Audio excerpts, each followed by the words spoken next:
Hello and welcome to another episode of Never Mind the Dambusters, the podcast which takes a deep dive into the rich, complex and often controversial history of RAF Bomber Command, with me, Jane Gulliford-Lowes, and my co-host, James Jefferies. How are you, James? How's your week been? Yeah, good. I don't know, I think I said before, but I've submitted the PhD introduction, so I'm just waiting for feedback on that. Fingers crossed. I've done with marking, including the MAs, but I'm now working at Essex with the undergrads and their final project. So otherwise, a lot of research and writing, but a bit of exciting news, I know I haven't mentioned yet on the pod, is I found out I'm teaching at Cambridge again in the summer, in July and August, teaching 2 introductory World War II modules to prospective students, and it includes trips to Imperial Museum, Duxford, Bletchley Park, IWM London and stuff, so I'm super excited about that. That sounds really awful. Otherwise, for you. oh, it's terrible, you know. It's terrible. Otherwise, building furniture for the house, doing things in the garden, blending kit is going well, but very slowly. And just one more thing is I'm waiting the arrival of a Corgi 172 Lancaster in the marking scheme of Nettleton's Lanc on the Augsburg Raid, which Fantastic.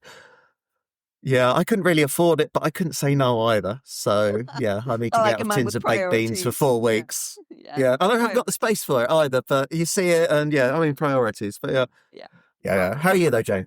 Yeah, I'm good, thank you. I'm feeling very refreshed after my beach sauna this morning and my dip in the North Sea. The air temperature was about 3 degrees. I have no idea what the sea temperature was, but let's just say it was bracing. Yeah, it was wonderful. Really enjoyed that. I was in Newcastle yesterday with Northern Independent Company. We have ways of making you talk crowd, which was nice. It was about 12 of us. That was a really excellent day. So I thoroughly enjoyed that. Yeah. We actually did some medieval history rather than World War II history. We went to the castle, Newcastle, because there is actually a castle, a big Norman castle. Yeah. And had lunch in a lovely sort of Tudor pub on the quayside and had a jolly good mooch around. So yeah, it was nice. Really enjoyed it. Yeah. Anyway, let's crack on with what we're here for. So today we're going to be looking at the bombing war from a slightly different perspective as we turn our attention to a lesser known but highly significant aspect, the offensive against night fighters. As Bomber Command intensified its campaign over Nazi-occupied Europe, it faced a constant threat from the Luftwaffe's night fighter force. But what efforts were made by the RAF to try to counter this menace? To provide insight into this critical but often overlooked struggle, we are joined today by historian Stuart Burbridge. Many of you will know Stu from the WWII Independent Company community, and Stu has recently completed his master's degree in Second World War Studies at the University of Wolverhampton. His dissertation is entitled An Analysis of the Effectiveness of the Offensive of RAF Night Fighter Campaign over Europe, 1943 to 1945. And today, Stu is going to guide us through the tactics, countermeasures and technological innovations that shaped this deadly contest. And is going to tell us a little about the courage and determination of those who took part. So without further ado, let's welcome Stu to the pod. Stu, how are you? And welcome to Never Mind the Dambusters. Hi, James. Hi, Jane. Thank you very much for inviting me on. I'm fine. It's been a lovely day down here. I'm down in the very sort of southeast corner of the country, just north of Dover. And the weather's been beautiful. And as it has been all week, and I've been able to get out in the garden and do plenty, so it's all good. So I've been looking forward to this, my sort of debut podcasting, and I can't wait to get on with it. Wonderful. So I guess the first question is really, how did you become interested in this particular subject, and why did you choose it as the subject of your MA dissertation? Well, as far as being interested in Bomber Command is concerned as a whole, that's something that's been with me ever since I was knee-high to a grasshopper. My grandfather was a bomb aimer with 97 Squadron. I know, but not quite Augsburg, a bit later than that. My face just lit up there, listeners, by the way, 97 Squadron. Yeah, that's right. He flew his first operation on, I think, the 4th of May 1943. He managed 33 operations. Unfortunately, he failed to return with his crew on the 22nd of November 1943, which was the second raid of the Battle of Berlin. At the time, my grandmother, who he'd married in the May, was pregnant with my dad and his twin sister. So they never knew their father, unfortunately. We never knew their father. But my nan made sure that we were always fully aware of the sort of person that he was. And she never remarried. And, it was always a part of our life growing up. And, you can sort of you can miss people you've never met, and we certainly missed him. Mm-hmm. So there you go. That's how I became interested in Bomber Command, and I have been ever since, for as long as I can remember. As far as this subject's concerned, well, I was always going to do my dissertation on a Bomber Command subject, and I was kind of thinking about what I should do, and I was thinking, should I do doctrinal differences between 8 and 5 group? And then I thought, I remember a book I read about 15 years ago, which was a night fighter memoir by a chap called Mike Allen, who is DFC in Bath. He's got two bars to DFC. So he was a NAVOP, which is a navigator radar operator, with 141 Squadron for the most part, and he had been there almost from the beginning. So he'd taken part in the very early defensive night fighting. He'd even flown. I don't know whether I can mention Guy Gibson on this podcast, but Guy Gibson, he spent Go for it. Yeah, he spent a period of time as a squadron commander of 29 Squadron, who were flying Beaufighters. And as well as being a highly accomplished bomber pilot, he also wasn't far off being a fighter ace as well, because he actually shot down 3 German aircraft with 1 probable. So he nearly got that ace status. Wow. Yeah. He and they flew as NCO aircrew underneath him, and one of the interesting things in the book is they said that the Guy Gibson they knew was quite happy to have a beer with them. He wasn't anything like as standoffish as has been portrayed with NCOs, and they thoroughly enjoyed serving under him. But it's a really good book, and it's the one that kind of made me think to myself, I remember reading that, and that was a good subject. And in the book itself, Mike Allen says, no one's really written about this, and the story of what we did is not really told. So I kind of looked into a bit more, and there are plenty of other memoirs out there. I probably own them all now, the ones you forget, and I've read quite a few, and I thought to myself, well, yeah, this is definitely a subject that I could work with. And to me, from there, it's been a big part of my life for the last sort of year, 9 months. I've sort of written it, and now I'm just waiting to sort of see how it's marked, and then maybe move on from that. So this is the first time I'm getting a chance to talk about it, so I'm really grateful to you. Thank you very much. Oh, that's fantastic. We're absolutely delighted to have you here to talk about this subject. So let's sort of step back a bit. How great is the threat to Bomber Command from night fighters in 1943, which is the beginning of the period that you're looking at? And how would that change from the earlier years of the war? In particular, what impact did the losses suffered during the Nuremberg raid have on RAF strategy and planning against this particular threat? Right, yeah. Well, of course, by 1943, I'll refer to the Luftwaffe night fighter force, because it's a bit of a mouthful. I'll refer to it as the Nachtjagd, if that's all right, because that's the actual name for it. And they were certainly hitting their straps in 1943. Window was a bit of a spanner in the works, but they were inflicting very heavy losses, and there wasn't the only defence that the Bomber Command actually had, apart from the early sort of countermeasures, was the air gunners. And Bomber Command went from a policy of trying to sort of keep themselves safe by hiding in the night and trying to avoid contact with the enemy, which was obviously a complete contrast to how it was being done in the daytime by the 8th Air Force. And it was felt that this wasn't really working, and that really and truly something had to be done about the night fighters. And in the middle of 1942, they started to think, well, is there anything we can do about this? What happened was the WI service, the listening service, had been picking up some chatter relating to Emil, which was correctly worked out as being the latest Luftwaffe airborne interceptor radar, which we know as Liechtenstein. You've probably seen the pictures of the night fighters with the huge massive aerials at the front. And Liechtenstein was obviously helping them to locate the bomber stream. And once they're in the bomber stream, bombers are quite visible. Engine bombers were quite visible to the Nachtjagd, so they were able to make hay. And you had people, Luftwaffe night fighter pilots who were going up, shooting down 5, 6, 7 at a time. Once they got into the bomber stream, it was really easy for them to actually make some, do some real damage.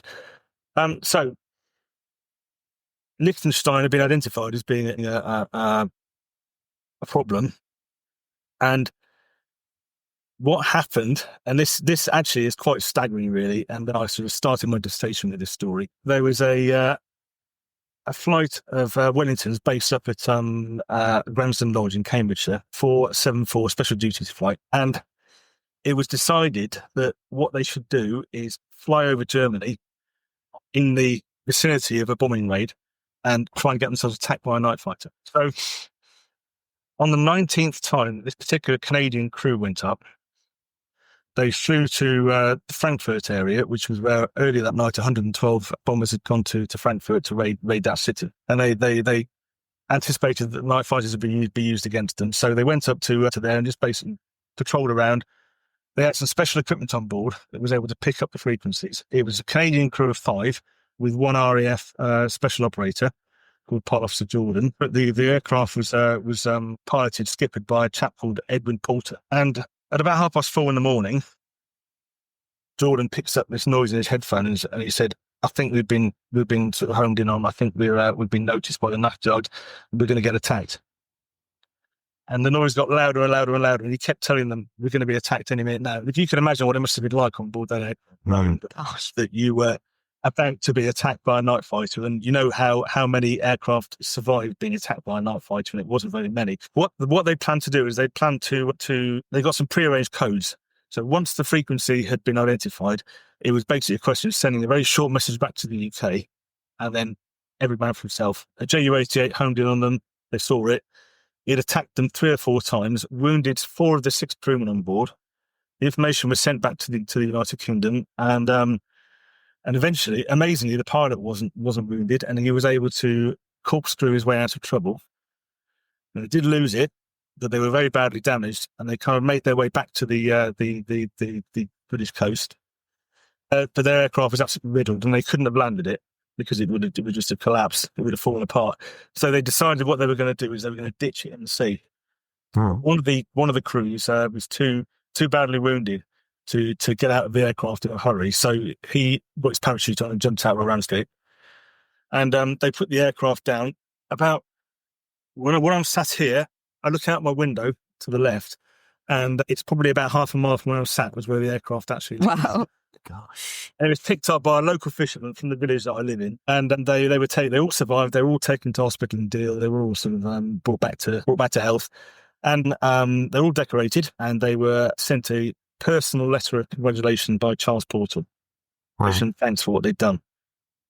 And the best news was they had identified the frequency of the Liechtenstein radar, so they were able to use window against it in that summer, the strips of foil that were able to jam the radar, and they were also able to develop something called the Serrate Homer, which forms quite a large part of the story. Serrate Homer was a piece of equipment that would home in on the emissions from the Liechtenstein set. The only problem with it is it wouldn't tell you how far away it was, and it wouldn't tell you what height the target was at. But what you did is you used that in conjunction with the existing airborne interceptor radar, which was Mark IV, that had been around since 1940. It used the same screen. If you picked up a Serrate heading, you go onto Mark IV radar to see if it had appeared. If it hadn't appeared, you carried on flying in that same direction, because the range of Mark IV radar wasn't great. Most of the time, when it had been used previously, it had been controlled by ground control stations in the UK because it was used defensively. So over the continent, where you've got a huge amount of airspace to cover, you needed somebody to help you. So that's where the Serrate Homer came in, and it was first used on the 15th of June 1943 by a very famous chap called Bob Braham, who was one of Britain's leading night fighter pilots, and they actually managed to score a success on their first time out using it. Which incredible. Shot down at 110 over Holland at night. Incredible. Well, just keep it on the technical theme. I wondered if you could explain something about the work of the Technical Research Establishment and the role of their research in the offensive against the Luftwaffe night fighters. Yeah, a little bit. The Technical Research Telecommunications Research Establishment, was set up around about the same time as the radar system was being set up in the mid-30s. It was initially set up to help improve the radar coverage of this country, and it was based at Bordesy in Suffolk. But then Bordesy was just across the sea from the Netherlands, and it was quite a vulnerable position. So they moved it up to Dundee. Didn't work in Dundee. They then moved down to Swanage in Dorset. By that stage, they'd taken on a wider remit. I mean, an awful lot of the innovations for Bomber Command that we're aware of, the H2S, oboe, and the radar-equipped gun turrets came in later in the war. They were all developed at the TRE alongside anti-submarine radar that helped to identify submarines on the surface as well in the Battle of the Atlantic. The reason why they moved from Swanage to where they eventually ended up in Malvern in Worcestershire is because following the successful airborne raid on the radar station at Brunnerville in February 1942, they were very concerned that the Germans might do the same thing to them. So they thought, we're a bit vulnerable here, so we'll move in that. And they went to Malvern College, which was a school in Worcestershire, and they used the buildings there, and they stayed there until the end of the war. And then the TRE actually, is various different iterations, was only wound up, I think, 25 years ago. So it had been it's had quite a long life. But yeah, a lot of the innovations that we know from the students of Bomber Command came from there, and it was a really useful, vital, and very much sort of technologically advanced setup there that we were lucky to have. I just remembered that when I was on holiday in sort of Herefordshire, Worcestershire a couple of years ago, went to Goodrich Castle, and in the chapel in Goodrich Castle, there's a memorial window, and it's to the TRE, and there's a little plaque there explaining about the work of the TRE, because there's one particular aircraft crashed just quite close by with loads of tech gear on board during some sort of tests that they were carrying out, and there's a really good information panel which explains all about the work of the establishment in that sort of area. So just as an aside there. Anyway, the TRE also took a very leading role in evaluating. I don't know whether it's worth mentioning that they were helped by two German night fighters that landed in the UK in 1943 and 44. The first one in 1943 was a planned defection. This was a night fighter crew who were two of the three at the very least were anti-Nazi. There's some suggestion that they may have been working for British intelligence, but they were starting to be looked at because they hadn't actually shot anything down. They were an experienced crew who'd served for quite a long time with this particular unit. I can't remember which unit it was, over in Denmark, but they hadn't actually shot anything down. And then one day they took off and flew to Scotland and managed to not be shot down coming into land. And the two of the three, there's a rumor that they held the third crew member at gunpoint on a flight over. I don't think that's strictly speaking true, but they ended up working for the black propaganda radio, Sefton Delmer. Oh yeah. Yeah, they ended up working for them. They were judged to be anti-Nazis, and they were judged to be assets. So obviously they weren't bringing over technology that we weren't aware of, but it helped them to sort of dot the I's and cross the T's as far as the Serrate Homer system was concerned, because they brought over basically an undamaged complete Liechtenstein radar set for the TRE to look at. And the second one, which is also worth mentioning, happened in July 1944. And this was a real breakthrough, because you had a German night fighter crew that basically flew the wrong way. They got lost, flew the wrong way, flew a reciprocal course. So they thought they were heading back to Holland. In actual fact, they were going across the North Sea. They landed at RAF Wood. They got out, stretched their legs, expecting them to be picked up, got smoking, having their cigarettes, and they were met by an RAF tender with quite a few heavily armed airmen on board. And at one point, I wondered, do they think I'm somehow messed up here? But this had a huge impact on the night fighter war, because they brought with them a number of devices that they weren't previously aware of, including the SN2 new SN2 radar set, which was impervious to Serrate. There were rear warning homers, rear warning systems. So if they got behind them, it was a real gift. It was a good Christmas present in July, that was. And TRE, obviously, they were on it straight away, and they were all over it. The speed at which they were able to come up with new innovations and new stuff was unreal, really. Got about so much about TRE, but it's all interesting stuff. Yeah, absolutely. So how was the campaign against the night fighters structured, and how are responsibilities or strategies allocated to the different groups involved? And can you explain a little to our listeners about the role of 100 Group, who many of them will have heard of, and the other groups involved? What's everybody doing in terms of this particular activity? One of the things that I think people overlook when they look at this particular aspect of the war is the fact that 100 Group wasn't the only RAF unit that was actually taking the war to the night fighters at this time. Well, certainly in 1944. 100 Group had been set up by in November 1943. The idea was that all of the squadrons that were currently engaged in electronic countermeasures and the night fighter squadrons would be grouped under Bomber Command. So they were basically all under the same umbrella, which made things a lot easier. They gave 100 Group the motto, confound and destroy. And that kind of fairly aptly sums up what they were trying to do. The confound part, they actually found the B-17 was the ideal aircraft to use for electronic countermeasures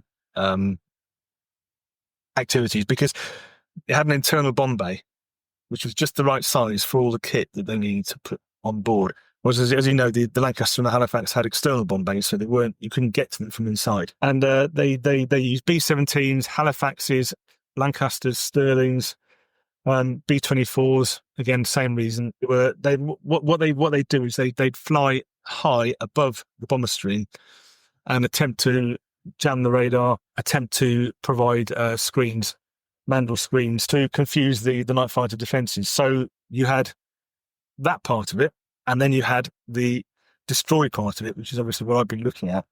And at the time, when it was set up under a chap called Colin Addison, who stayed with it for the entire war, he wasn't moved sideways or upwards or downwards.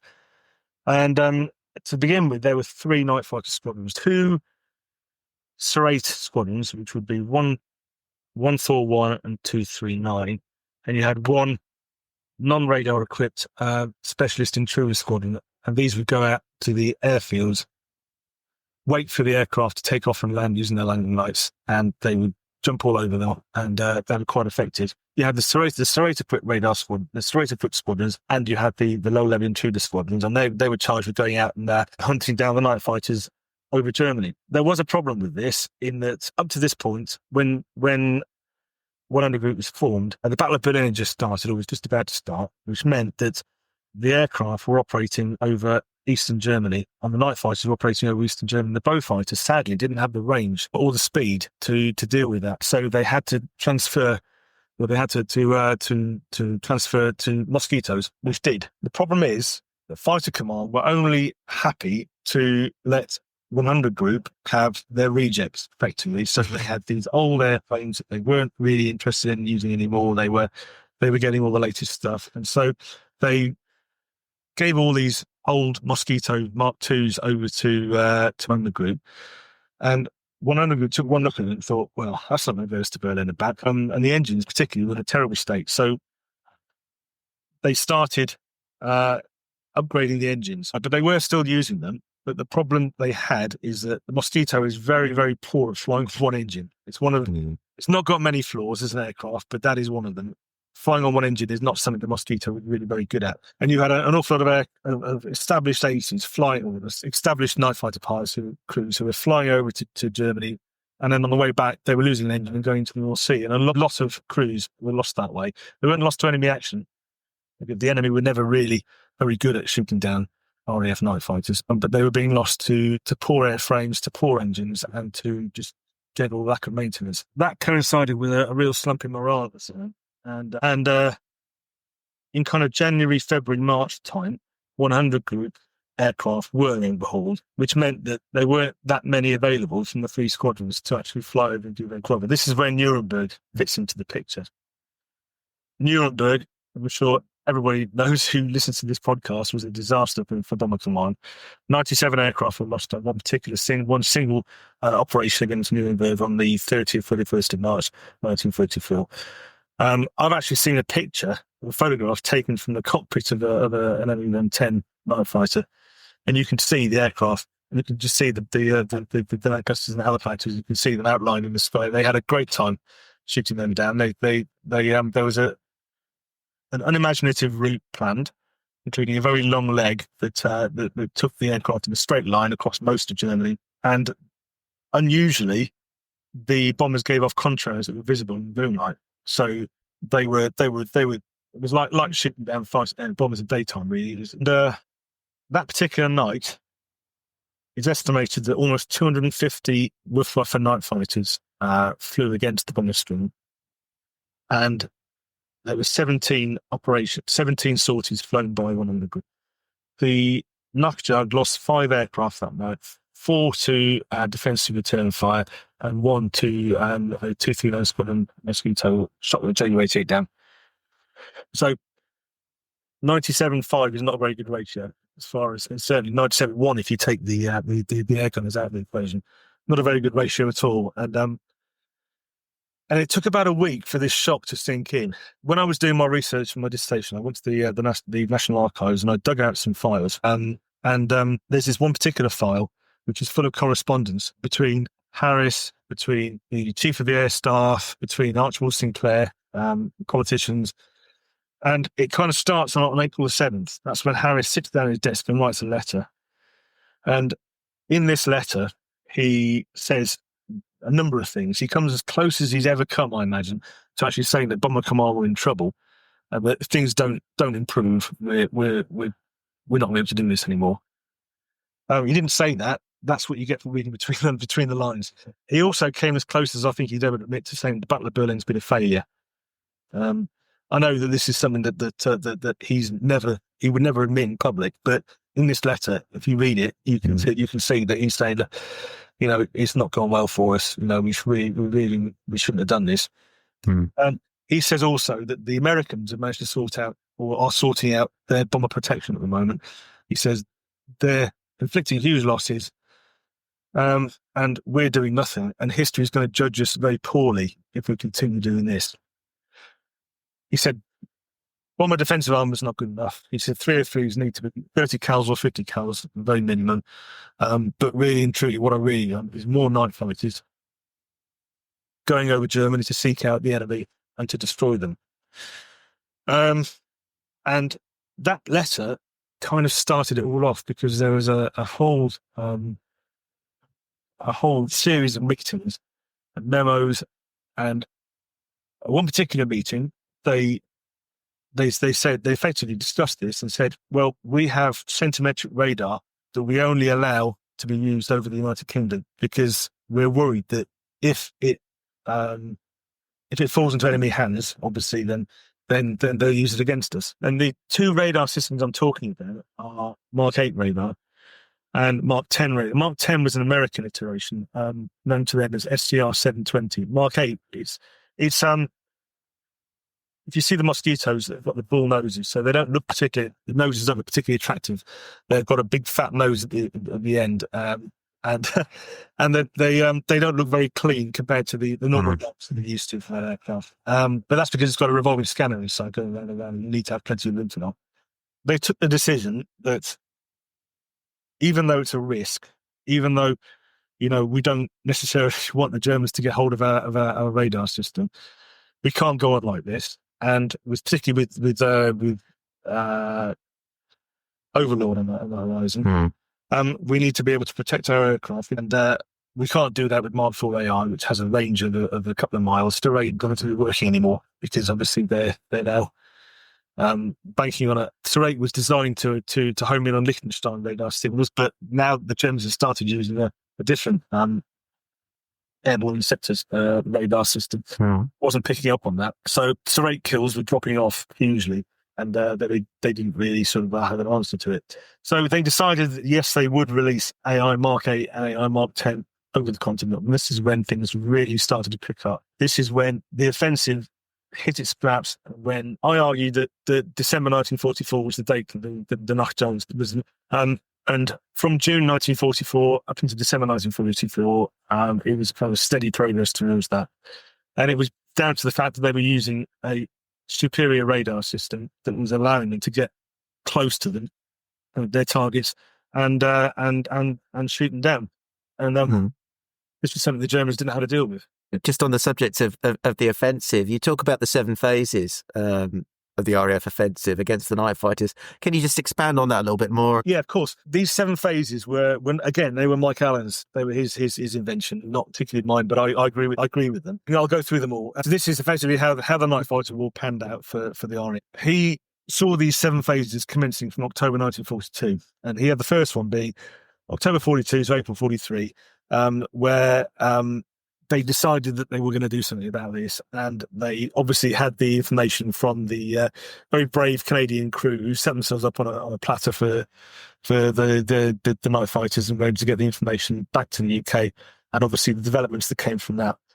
So in April 1943, Serrate is ready, but they needed to train up a squadron in order to be able to use it. So they selected 141 Squadron, who fly bow fighters.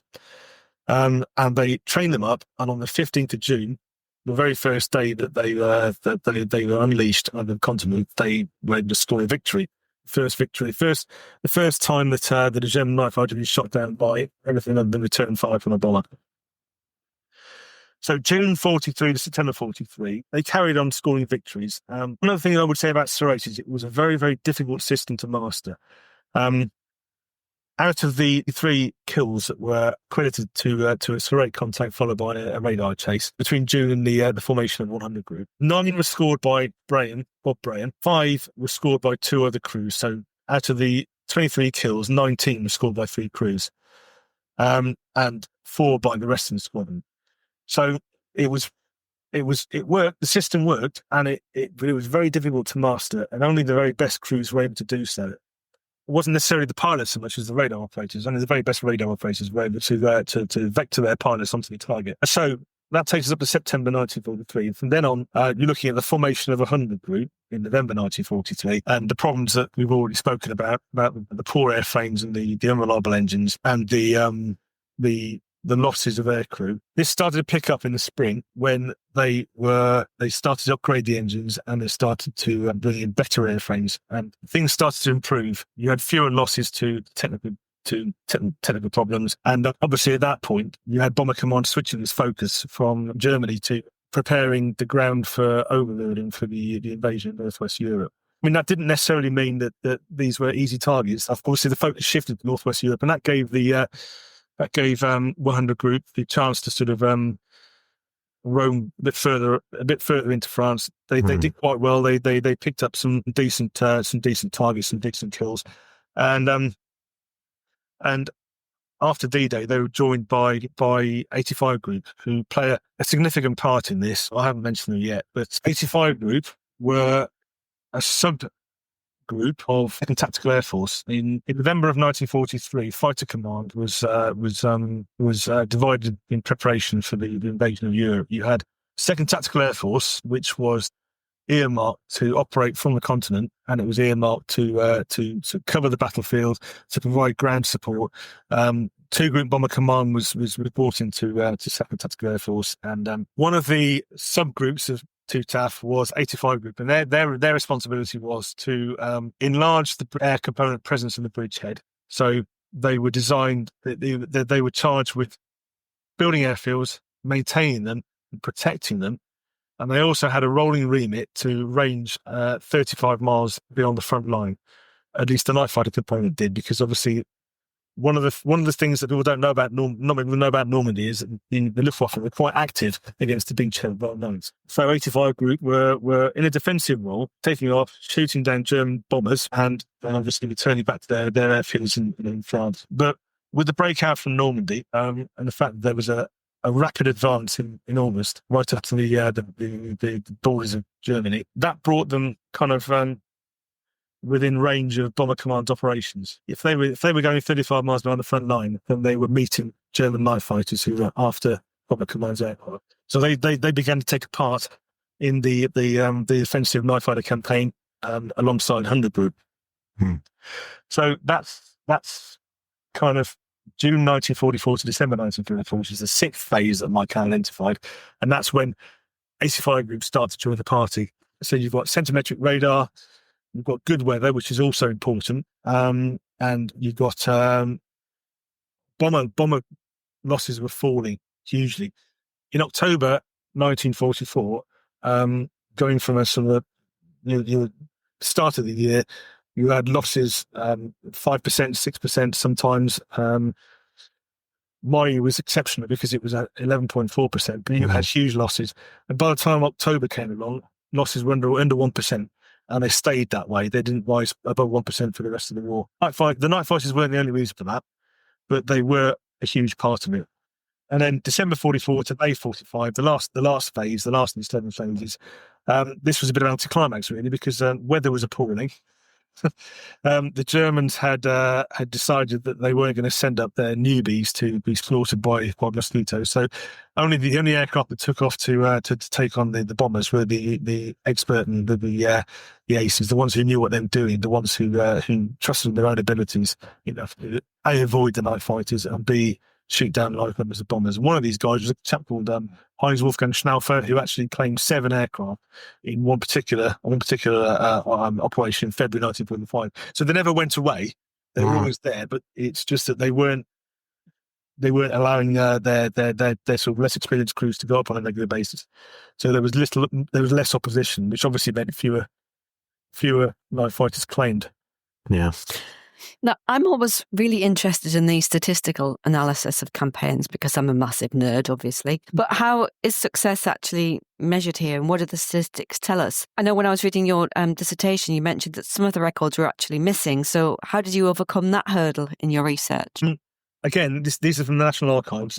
There's a lot of information there, a lot of statistical analysis, because that's one of the ways, obviously, they were able to see how things were going, and to try and sort of bring in strategies and technology that would help to improve the statistical performance. So they were big on stats. The point I made is that some in the archives, some months are missing.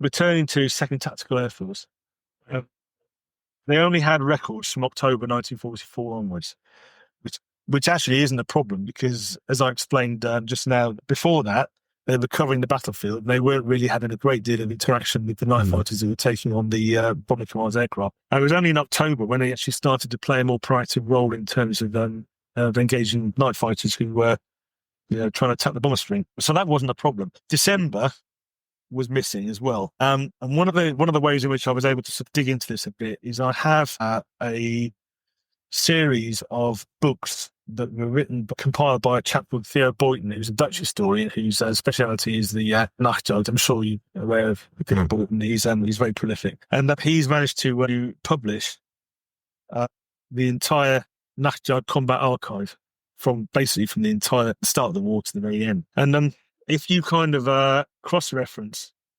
the combat Nachtjagd archive with squadron operation record books, and then you can actually kind of marry these two together and come up with some stats. I was able to work out that as far as aircraft types are concerned, almost all the Me-110s that were shot down by 85 Group in December 1944 were night fighters, most of the Ju-88s. So that's where kind of like the crossover starts to appear. But it was an interesting part of my research, actually, doing this cross-referencing, and I did thoroughly enjoy it. As I said, the Battle of the Bulge took place in December, and this was quite an interesting thing because the Germans did what the Germans do, and they did like to waste their resources in fruitless attacks and operations. And one of the things that they did do is they took their highly trained, technologically advanced night fighters and made them fly night ground strafing attack missions against the Americans. The light flat picked them off. Even the Americans got in the act.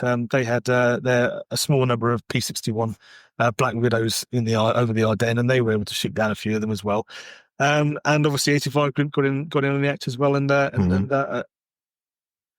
the statistics, the archives, they show that in actual fact the Germans lost 75 of their night fighters purely on ground strafing attacks. 75. That's not including the ones that were knocked down higher up in the air against the bomber street. Actually, 75 night fighters that were wasted by their high command on pointless ground strafing attacks, which is just that was staggering. One of the most obvious and most important statistical conclusions was sorties flown versus AI contacts made versus kills. One of the things I found out is that almost every single visual contact ended up in a kill or a claim, and you had sort of statistically the stats on me, but quite high proportions as 1944 went on of contacts ended up in kills as well. So as far as stats are concerned, you can't really look at this subject without getting quite heavily involved in the statistical performance of it. I'll give you an example. This is for 100 group. I take the month of December. They flew 278 sorties. 238 of those were completed. They lost one aircraft. They had 95 contacts, and they claimed 40 aircraft. So 95 actual contact, and obviously a contact was no guarantee of a kill because the Germans were quite good at getting away from. They were quite good at evading. One of the ways in which they did this was by basically flying down to the deck, flying down to low level, and using the contours of the land to try and avoid the attentions of the mosquitoes. By this stage, it was all mosquitoes. That was the only aircraft that was being flown by the RAF Night Fighter. The bow fighters had been phased out by this point. So you had sort of 42.1 of AI contacts ended up in a kill, and that's quite a good return. Just talking about the Luftwaffe, what was their view on the RAF Night Fighter offensive? Because there are some contradictions in the post-war interrogations, aren't there? Immediately after the war, an RAF were made aware that there was a very interesting opportunity for a bit of intel gathering, because in Schleswig-Holstein, which is the part of Germany that borders Denmark, and they have not been fought over. It was the only part of Germany that hadn't, by the time the surrender was signed, it hadn't actually been occupied by the Allies. And so you had a lot of people who'd sort of like fled there from the Soviets and also from the Western Allies. You had an undamaged night fighter infrastructure. It was a very important area for the Nachtjagd because it kind of covered one of the routes to Berlin across Denmark, and it was also very close to Hamburg, Kiel, and Bremen, and the other cities in North Germany. So they had a lot of infrastructure there that basically was undamaged. They put a panel together, and they flew over.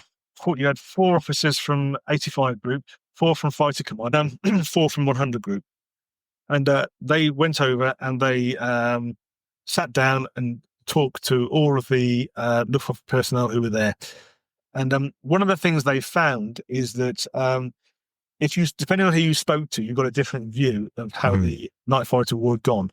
If you spoke to somebody who was of higher rank, or a commander, who was involved with the sort of radar plotting, the ground operations, then they said, "Oh no, not at all. It was nothing really," and they were just a minor incident. But if you spoke to the crews themselves, and there were 20 night fighter crews that they interrogated, including Schnaufer, who I mentioned earlier, was being top scorer in the night fighter race.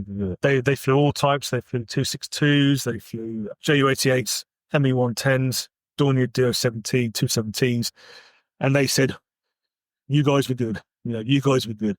They basically were terrified. They were psychologically damaged by the mosquito and by the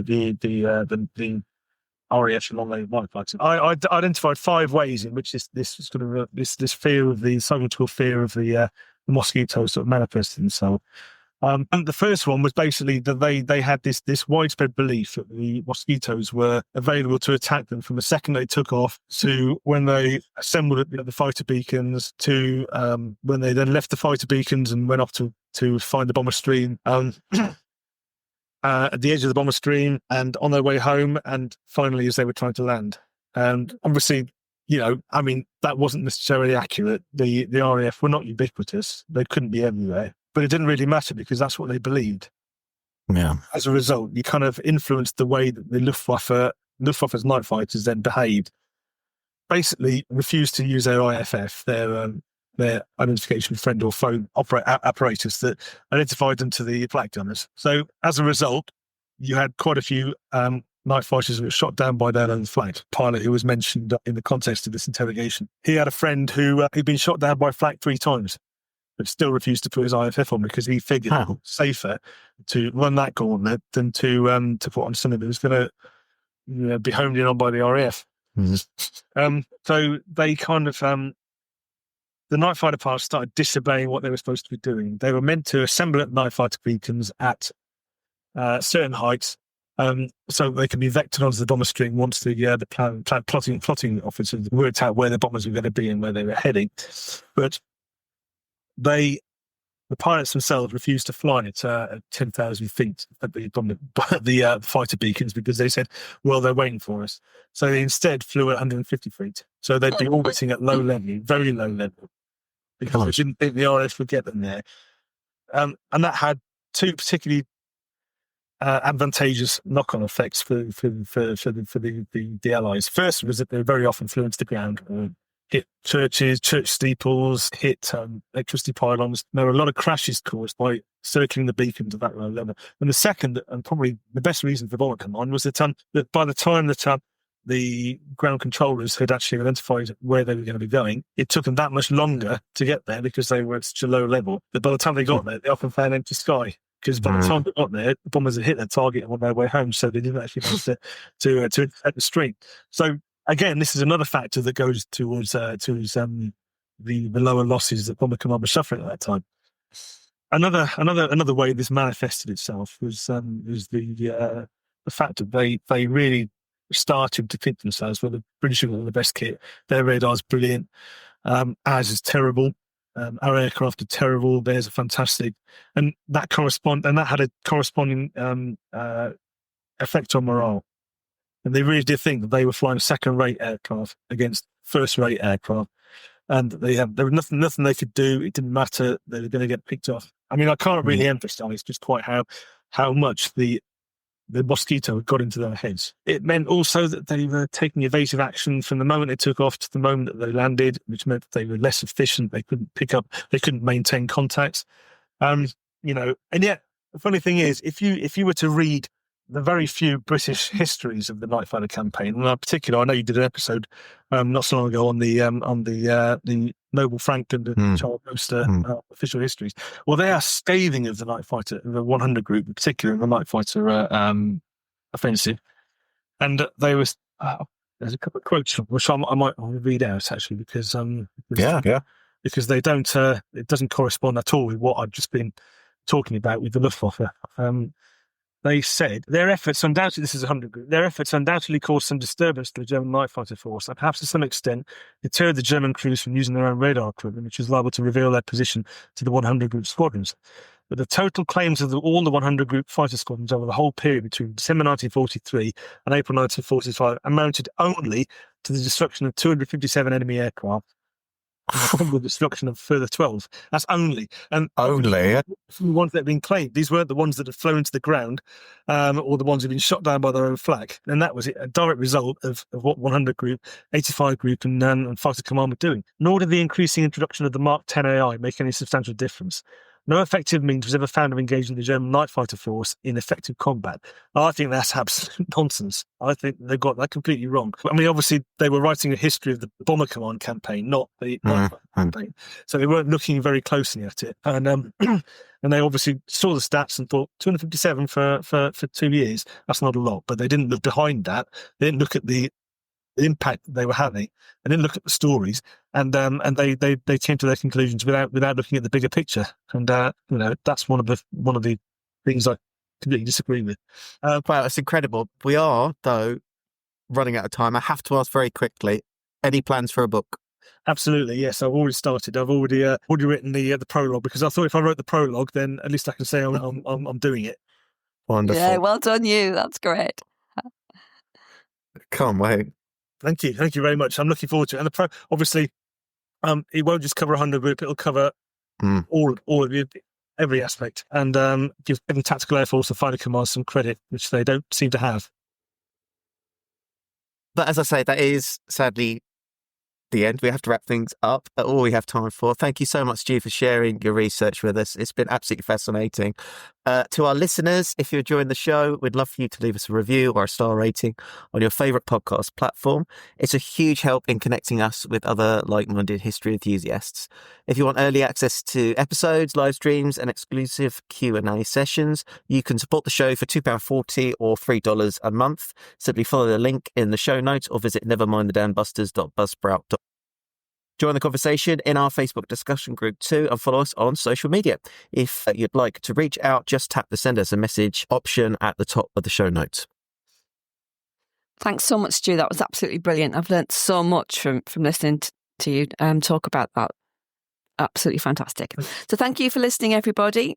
And we'll see you all again the same time next week. Thanks. Bye.